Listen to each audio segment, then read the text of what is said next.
Calciferous, carotene और टैकोफेरॉल fat soluble vitamins हैं। Minerals और विटामिन से एनर्जी नहीं मिलता है, एनर्जी कार्बोहाइड्रेट से मिलता है। एंजाइम्स को प्रॉपरली फंक्शन करने के लिए कुछ कंपाउंड्स का ज़रूरत होता है, ये कंपाउंड्स विटामिन्स हैं। आँख से रिलेटेड बीमारियां जैसे कि नाइट ब्लाइंडनेस विटामिन ए की कमी से होता है। फिश का कॉड लिवर ऑयल और कैरेट ये अच्छा सोर्स है विटामिन ए का। ज़ेरोंथोफेलिया आँख की बीमारी है, ये विटामिन ए की कमी से होती है। ईस्ट जो कि एक किचन इंग्रेडिएंट है, ब्रेड बेक करने में और अल्कोहल इंडस्ट्री में इसका यूज़ होता है, ये विटामिन बी का अच्छा सोर्स है। विटामिन बी में नाइट्रोजन होता है। विटामिन बी कॉम्प्लेक्स में 8 विटामिन्स हैं। विटामिन बी1 कॉम्प्लेक्स को थायामाइन बोलते हैं। विटामिन बी12 में कोबाल्ट होता है। मिल्क विटामिन बी12 का एक अच्छा सोर्स है। अंडा के यॉक में 90% से ज़्यादा विटामिन बी12 होता है।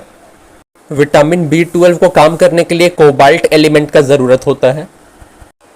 विटामिन बी2 को राइबोफ्लेविन भी बोलते हैं और ये मछली में पाया जाता है। पहले क्वेश्चन में हमने देखा था कि विटामिन बी1 को थायमिन बोलते हैं। आंवला और लेमन में भरपूर मात्रा में विटामिन सी पाया जाता है। मसूड़ों से खून बहना और दांतों का कमज़ोर हो जाना विटामिन सी की कमी से ऐसा होता है। विटामिन बी12 किसी भी सब्जी में नहीं मिलता है, ये अंडा के यॉक में और दूध में मिलता है। विटामिन बी और विटामिन सी वाटर सॉल्युबल है, यानी कि ये पानी में घुल जाता है, इसलिए जब हम लोग सब्जी को धोते हैं तो ये दोनों बह जाता है। विटामिन सी को स्कॉर्बिक एसिड के नाम से भी जाना जाता है। तो अभी तक हम लोगों ने देखा है कि विटामिन ए को थायमिन बोलते हैं, विटामिन बी को राइबोफ्लेविन बोलते हैं और विटामिन सी को स्कॉर्बिक एसिड बोलते हैं। पानी को डिसइंफेक्टेंट करने के लिए क्लोरीन डाला जाता है, उसी तरह से आयोडीन से भी ट्रीट किया जाता है और इसके बाद विटामिन सी का ज़रूरत पड़ता है इस प्रोसेस में। विटामिन सी एक एंटीऑक्सीडेंट है, इसलिए आपने देखा भी होगा कि फेस वॉश और ब्यूटी प्रोडक्ट्स में विटामिन सी वाले फल जैसे कि संतरा वगैरह का फोटो बना होता है। मिल्क में कैल्शियम, कार्बोहाइड्रेट और प्रोटीन होता है, लेकिन विटामिन सी नहीं होता है। विटामिन सी के कांटेक्ट में आने से तो दूध फट जाता है। ह्यूमन बॉडी की इम्यूनिटी को बढ़ाता है, इन्फेक्शन को रोकता है विटामिन सी।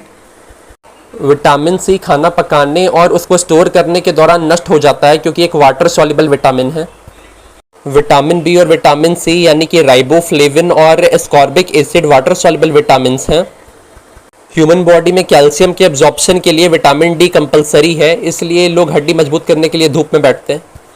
विटामिन डी धूप में जब हम लोग बैठते हैं तो हम लोग की बॉडी में खुद बन जाता है। विटामिन डी सबसे आसानी से बॉडी में बनने वाला विटामिन है। Vitamin D cod liver oil में भी पाया जाता है और पीछे हम लोग ने देखा था कैरेट और cod liver oil vitamin A का भी अच्छा सोर्स है। बच्चों में हड्डियां मुड़ जाती हैं विटामिन डी की कमी से। विटामिन ए और vitamin D water soluble vitamin तो हैं नहीं, इसलिए बॉडी में स्टोर होते रहते हैं और ज़्यादा मात्रा में लेने से ये खतरनाक है। ताज़ी सब्जियां विटामिन ई का अच्छा सोर्स है। विटामिन ई इम्पॉर्टेंट होता है सेक्स ग्लैंड्स के नॉर्मल फंक्शनिंग के लिए। विटामिन के सिंथेसाइज हो जाता है लीवर के द्वारा। विटामिन के एक फैट सॉल्युबल विटामिन है जो कि खून का थक्का बनाने में, बोन के मेटाबॉलिज्म में और कैल्शियम का लेवल खून में मेंटेन करने में हेल्पफुल होता है।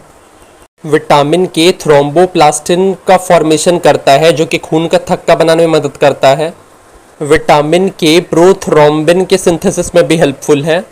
थोड़ी मात्रा में फ्लोराइड शरीर के लिए अच्छा होता है, इसलिए टूथपेस्ट में फ्लोराइड होता है। 14 साल तक के बच्चों के ग्रोथ के लिए प्रोटीन इंपॉर्टेंट होता है। प्रोटीन में 20 अमीनो एसिड्स होते हैं। एंजाइम का प्रोटीन वाला पार्ट एपो एंजाइम कहलाता है। प्रोटीन बॉडी बिल्डर है, इसलिए लोग वे प्रोटीन खाते हैं। ट्रिप्सिन एंजाइम का काम है जो प्रोटीन हम लोग कंज्यूम किए हैं उसको शरीर में तोड़ना। दूध में कैसीन नाम का प्रोटीन पाया जाता है। दूध में लैक्टोज नाम का शुगर भी पाया जाता है। इंटरफेरेंस ऐसे प्रोटीन्स हैं जो कि वायरस के अटैक से हम लोग को बचाते हैं। प्रोटीन का 2 रिच सोर्स मीट और एग है। ये क्वेश्चन थोड़ा कंट्रोवर्शियल है क्योंकि कहीं कहीं पे इसका answer soybean and groundnut दिया हुआ है। आपने क्या पढ़ा है कमेंट सेक्शन में बताइए। हेमोग्लोबिन जो कि शरीर में ऑक्सीजन कैरी करता है वो एक प्रोटीन है। प्रोटीन में अमीनो एसिड्स होता है और अमीनो एसिड्स में नाइट्रोजन एलिमेंट होता है, तो नाइट्रोजनस फूड प्रोटीन है। ट्रिप्सिन एंजाइम स्मॉल इंटेस्टाइन के द्वारा सेक्रेट होता है और ये प्रोटीन को डाइजेस्ट करने में मदद करता है। सलाइवा में अमाइलेज एंजाइम प्रेजेंट होता है। पपेन एक मीट टेंडराइजर है। एंजाइम खाना पचाने में मदद करता है और एंजाइम का एक्टिविटी पीएच पर डिपेंड करता है, इसलिए कुछ एंजाइम्स तब काम करता है जब हम लोग का स्टोमक हाइड्रोक्लोरिक एसिड रिलीज करता है। दुनिया में सबसे ज़्यादा रूबिस्को एंजाइम प्रेजेंट है। डाइस्टेज एंजाइम सलाइवरी ग्लैंड के द्वारा सेक्रेट होता है। जाइमेज एंजाइम ग्लूकोज और फ्रक्टोज को अल्कोहल में कन्वर्ट करने में हेल्प करता है। वाटर ट्रीटमेंट प्लांट में डिसइंफेक्शन यानी कि जर्म्स मारने के लिए क्लोरोअमाइंस का यूज़ करते हैं। ब्लीचिंग पाउडर बनाने में क्लोरीन का इस्तेमाल होता है। ब्लीचिंग पाउडर का फॉर्मूला भी होता है CaOCl2। Calcium hypochlorite high density lipoprotein यानी कि HDL को कंसिडर किया जाता है बेस्ट कोलेस्ट्रॉल। कॉपर एलिमेंट का संबंध है साइटोक्रोम ऑक्सीडेज माइटोकॉन्ड्रियल एंजाइम के साथ। बीन्स और सी एल्गी आयोडीन का अच्छा सोर्स है। पत्तेदार सब्जियों में आयरन पाया जाता है और पीछे हम लोग ने देखा था विटामिन ई भी पाया जाता है। एप्पल में आयरन की मात्रा अधिक होती है। खून का रोग अनीमिया आयरन की कमी से होता है। दूध को आजकल संपूर्ण आहार नहीं माना जाता है क्योंकि इसमें आयरन और विटामिन सी नहीं होता है। केराटिन जो कि नाखून और बाल में पाया जाता है, ये एक फाइब्रस प्रोटीन है। चॉकलेट को शरीर के लिए हेल्दी नहीं मानते हैं क्योंकि इसमें लीड पीबी की मात्रा बहुत ज़्यादा होती है। क्लोरोफिल में मैग्नीशियम होता है। खट्टे फलों का पत्ता येलो हो जाता है क्योंकि उसमें मैग्नीशियम की कमी होती है। प्लांट्स के ग्रोथ के लिए नाइट्रोजन, फास्फोरस और पोटेशियम इंपॉर्टेंट होता है। सबसे ज़्यादा पाया जाने वाला एलिमेंट मानव शरीर में ऑक्सीजन है। ऑक्सीजन 65% होता है मानव शरीर में। एंजाइम जो प्रोटीन को डाइजेस्ट करने में मदद कर वो पेप्सिन है। दूध को दही में बदलने में रेनिन एंजाइम मदद करता है। दही में लैक्टिक एसिड पाया जाता है। सोडियम बेंजोइड फूड प्रिजर्वेटिव की तरह इस्तेमाल किया जाता है। डायरिया में सोडियम की कमी हो जाती है। डिहाइड्रेशन से शरीर में सोडियम क्लोराइड यानी कि नमक और पानी का कमी हो जाता है। नमक खाना ज़रूरी है क्योंकि ये हाइड्रोक्लोरिक एसिड जो स्टोमक में सिक्रेट होता है उसमें हेल्प करता है।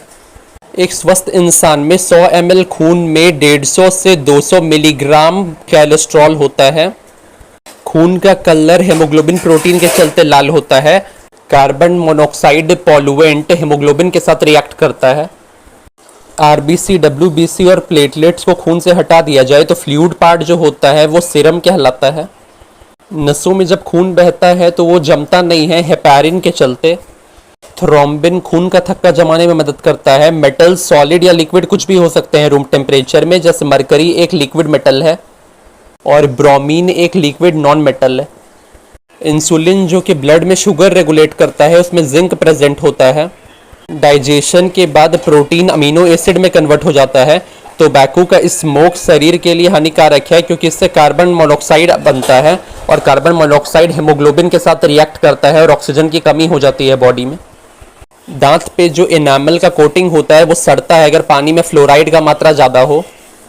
तो गाइज ये था मोस्ट इंपॉर्टेंट क्वेश्चंस विटामिन और एंजाइम टॉपिक का। सारे इंपॉर्टेंट टॉपिक का वीडियो एक एक करके आ जाएगा। कोई डाउट है तो कमेंट सेक्शन में पूछिए। वीडियोस को और ज़्यादा इंप्रूव कैसे किया जाए और कौन कौन सा टॉपिक पे वीडियो लाया जाए इसका सजेशन कमेंट बॉक्स में लिखिए।